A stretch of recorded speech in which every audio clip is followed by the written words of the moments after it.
कि भक्ति की ताकत क्या होती है। यह है सूरदास जी। सूरदास जन्म से अंधे थे, दिखाई नहीं देता था, लेकिन इन्होंने जो श्री कृष्ण का वर्णन किया, आज भी इतना शानदार वर्णन कोई नहीं कर पाया। आंख से देखने वाले भी वर्णन नहीं कर पाते, इतना शानदार वर्णन किया है इन्होंने। इनके बाल रूप का, इनके बाल मनोवैज्ञानिक रूप का क्या वर्णन किया है सूरदास ने। दरअसल थोड़ा मैं भक्ति संप्रदाय के बारे में बता देता हूं। भारतीय दर्शन के अंदर मोक्ष की 3 परंपराएं हैं। मोक्ष, एक तो भक्ति मार्ग और एक ज्ञान मार्ग। भक्ति मार्ग, ज्ञान मार्ग और कर्म मार्ग। मोक्ष मीन्स सांसारिक दुखों से मुक्ति। ये भारत के अंदर मोक्ष की प्राप्ति के मार्ग हैं, सांसारिक दुखों से मुक्ति। जो ज्ञान मार्ग है, इसके लिए कबीर बड़े प्रसिद्ध हैं। कबीर ज्ञान मार्गी थे, ज्ञानाश्रयी विचारधारा से आते हैं। और भक्ति मार्ग, भक्ति मार्ग में भी 2 धाराएं चलती, एक तो सगुण की, एक निर्गुण की। और सगुण जो धारा है, इसमें भी 2 धारा हैं, एक तो राम भक्ति काव्य धारा, राम भक्ति की, और एक कृष्ण भक्ति की, कृष्ण भक्ति की। जो राम भक्ति थी, अभी मैं कुछ देर पहले बात कर रहा था राम भद्राचार्य जी की, वो राम भक्ति के अंतर्गत आते हैं, रामानंद जी के परंपरा से आते हैं। और जो तुलसीदास, कबीरदास, ये रामानंद जी के ही शिष्य थे। दन्ना जाट, पीपा जी, ये रामानंद जी के ही शिष्य थे। ये दक्षिण से आए थे और उन्होंने उत्तर के अंदर भक्ति का प्रादुर्भाव किया। ये रामानंद राम की परंपरा से आते हैं। और कृष्ण भक्ति, कृष्ण भक्ति के अंदर 4 संप्रदाय मुख्य आते हैं।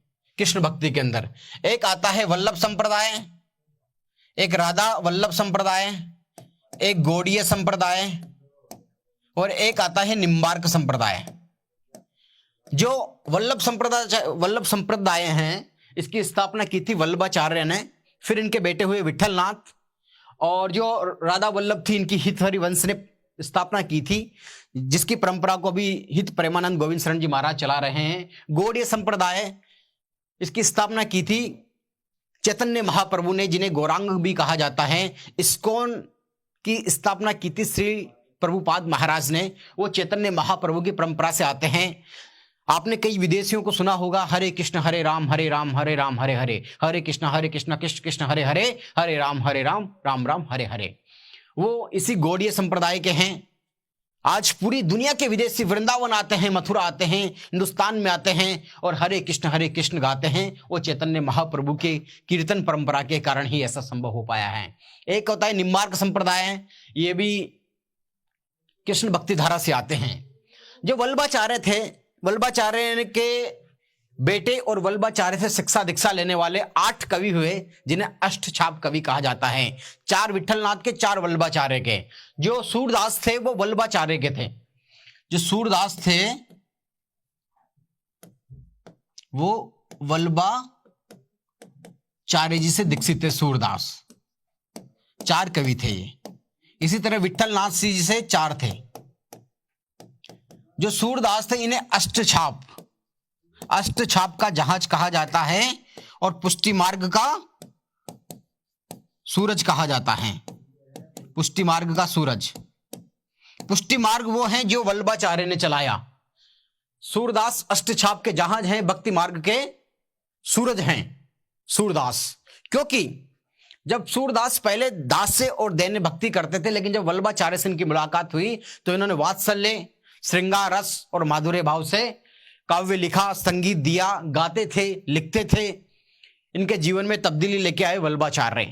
तो इन्होंने जो श्री कृष्ण का वर्णन किया है, अपने आप में अद्भुत है। महाकवि सूरदास, इनकी कुछ रचनाएं हैं। सूरसागर, साहित्य लहरी, भ्रमर गीत, नल दमयंती, इनकी ये रचनाएं हैं। और सूरसागर सबसे प्रसिद्ध है, इसमें 1.5 लाख पद हैं और सब अपने आप में विलक्षण हैं। इनके चित्त, चिंतन और चरित्र में बस कृष्ण कृष्ण कृष्ण बस गए। दरअसल भ्रमर गीत के बारे में अभी मैं बात करूंगा। कहा जाता है सूरदास का जन्म दिल्ली के आसपास, एक ये भी कहते हैं, एक कहते हैं कि मथुरा के आसपास हुआ। सूरदास की पत्नी का नाम रत्नावली था। सारस्वत परिवार में इनका जन्म हुआ। एक दिन क्या हुआ, ये भक्ति करते करते कुएं के अंदर गिर गए। वहां पर ये कई दिनों तक कृष्ण कृष्ण करते रहे। तो कहा जाता है कि इन्होंने श्री कृष्ण के दर्शन किए। वहां पे भगवान श्री कृष्ण साक्षात रूप से प्रकट हुए, इनको दर्शन दिए, तो भगवान ने इनकी आंखें लौटा दी इन्हें। लेकिन सूरदास ने कहा कि आपका दर्शन जिन आंखों ने कर लिया, वो आंखें अब दुनिया को नहीं देखना चाहती, इसलिए आप जो ये मेरे लोचन हैं, मेरे नयन हैं, मेरे नेत्र हैं, इनको वापस ले लीजिए। क्योंकि ये कहते थे कि प्रेम अंतर चेतना और दिव्य चेतना और अंतर्दृष्टि का विषय है। प्रेम दर्शन का विषय है, प्रदर्शन का नहीं। प्रेम स्नेह का विषय है, देह का नहीं, संदेह का नहीं। प्रेम में डूबे हुए व्यक्ति, प्रेम के रस में डूबे हुए व्यक्ति। सूरदास, क्या कल्पना थी इनकी। इनको कबीरदास, तुलसीदास के समक्ष रखा जाता है। अष्टछाप कवियों में प्रमुख कवि हैं। इनका एक पद मैं पढ़ना चाहता हूं कि देखिए आप, आज भी वर्तमान में जितने कवि हैं, इसके पहले कई हुए, केशवदास, बिहारी, सबका अपना अपना महत्व है। लेकिन कृष्ण का वर्णन देखिएगा बिना आंखों के। एक पद है इनका सूरसागर से, मुख दधि लेप किए शोभित कर नवनीत लिए, गुटुरनी चलत रेणु तन मंडित मुख दधि लेप किए, चारु कपोल लोल लोचन गोरोचन तिलक दिए, लट लटकनी मनु मत मधुप घन मादुक मदही पिए, कठुला कंठ वज्र के हरि नख राजत रुचिर हिए, धन्य सूर एको पल इहि सुक्का सत कल्प जिए। भगवान कृष्ण का वर्णन कहते हैं कि मुख दधि लेप किए, मुंह मक्खन से, दही से लेपा हुआ है, शोभित कर हाथों में मक्खन लिया हुआ है, गुटुरनी चलत, घुटनों बल चल रहे हैं, रेणु तन मंडित, तन पर शरीर पर रज लगी हुई है, धूल लगी हुई है, और मुख दधि लेप किए, चारु कपोल लोल लोचन, गाल उनके बहुत सुंदर हैं, लोचन बहुत सुंदर हैं, गोरोचन तिलक दिए, और तिलक ऐसा लग रहा है मानो प्रदीप्त हो गया हो, लट लटकनी मनु मत मधुप गन मद माधु मधु पिए, जो उनकी लटकन है, बालों की लट है, गालों तक आ रही हैं, और ऐसा लग रहा है जैसे कोई भंवरा फूलों का रस पी रहा हो। कठुला कंठ वज्र के हरि नख राजत रुचिर हिए, धन्य सूर एको पल ई सुख का सत्कल्प जिए। कह रहे कि कंठ, आहा क्या कहना, और इस तरह जी रहे हैं सूरदास कि बस इनको देखते रहें। इसी तरह एक बाल चेष्टा, भगवान श्री कृष्ण एक बच्चे कैसे सवाल करते हैं उसका उदाहरण देखिए। कब हूं बढ़ेगी चोटी, यशोदा से बात करते हुए कहते हैं इस पद के माध्यम से कृष्ण, कब हूं बढ़ेगी चोटी, मेरी चोटी कब बढ़ेगी, कितनी बार मोही दूध पियत भाई यह अजू छोटी, कितनी बार मैंने दूध पिया है लेकिन ये अभी भी छोटी हैं। इस तरह की चेष्टाएं, मैया मेरी मोह नहीं माखन खायो। हा हा, क्या कहना, क्या पद है इनके सूरदास के। इन्होंने एक भ्रमर गीत इनका बड़ा प्रसिद्ध है। दरअसल भ्रमर गीत के माध्यम से कहा जाता है कि सूरदास ने ज्ञान मार्ग पर प्रेम मार्ग की विजय दिखाई है।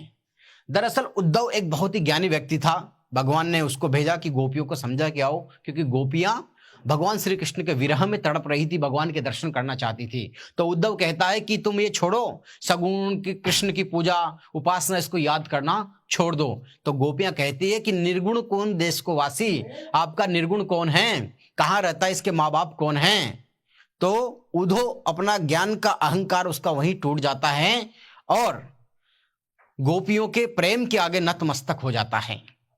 उद्धव गोपियों के प्रेम के आगे घुटने टेक देता है। भ्रमर गीत में एक विरह श्रृंगार का अद्भुत वर्णन है। दरअसल ये भारत के तमाम संत हुए, जो ये संत इसलिए स्पेशल हैं कि मैंने जिन संतों की बात की है ये कहीं ना कहीं रूप से विकलांग है, दिव्यांग हैं या बीमार हैं, लेकिन भारतीय परंपरा में भक्ति कितनी ताकत रही है, भक्ति की शक्ति इतनी रही है कि हर दुविधा में सुविधा नहीं, विद्या बनकर समाधान करती हैं। ये भक्ति की ताकत रही है और यही भक्ति आंदोलन था जिसने भारतीय चेतना को जगाया। और ये हमारा एक दायित्व बनता है कि वर्तमान के इस कलयुग के अंदर जो समय आ गया है, इसके अंदर आज हम ऐसे संतों की वाणियों को सुनना भूल गए हैं। प्रेमानंद गोविंद शरण महाराज को अगर हम सुनते रहे तो ये मेरा दावा है कि नेटफ्लिक्स, अमेजन प्राइम वीडियो, इनकी व्यूअरशिप कम हो जाएगी। आज इतनी गंदगी परोसी जा रही है हमारी संस्कृति के लिए, इतनी गंदा आहार विहार की बातें की जाती हैं, लेकिन ऐसे संतों की वाणी सुनेंगे तो शायद हमारा भारत फिर से चमकेगा और एक खुशहाल समृद्ध भारत बनेगा। आपका बहुत बहुत धन्यवाद। आपका अपना रामावतार नागर नेक्स्ट वीडियो में लेके आऊंगा, जो विकलांग हुए पूरी दुनिया के अंदर, भारत के अंदर, जिन्होंने अपना लोहा मनवाया हर क्षेत्र के अंदर, उस पर बहुत बहुत धन्यवाद। इस वीडियो को शेयर कीजिएगा, चैनल को सब्सक्राइब कीजिए। जय भारतीय संस्कृति, जय हिंद, जय भारत।